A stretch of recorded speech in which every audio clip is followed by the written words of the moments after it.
پیارے بچوں، آج کی ویڈیو میں ہم نمازوں کی رکعتوں کے بارے میں پڑھیں گے کہ کون سی نماز میں کتنی رکعتیں ہوتی ہیں۔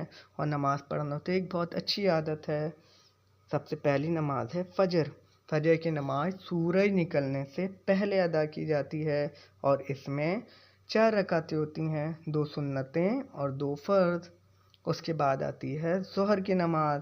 ظہر کی نماز دوپہر کے وقت ادا کی جاتی ہے اور اس میں ٹوٹل 12 رکعتیں ہوتی ہیں، جن میں سے 4 سنتیں، 4 فرض، 2 سنتیں اور 2 نفل ہوتے ہیں۔ اس کے بعد آتی ہے عصر کی نماز۔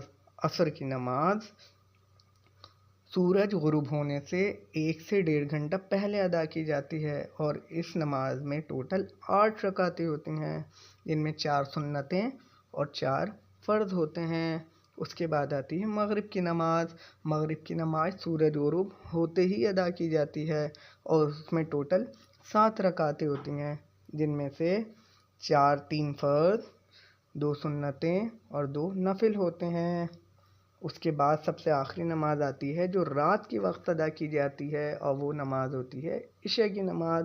اس میں ٹوٹل 17 رکعتیں ہوتی ہیں، جن میں 4 سنتیں، 4 فرض، 2 سنت، 2 نفل، 3 وتر اور پھر 2 نفل ہوتے ہیں۔ ٹوٹل ملا کے 17 رکعتیں ہوتی ہیں۔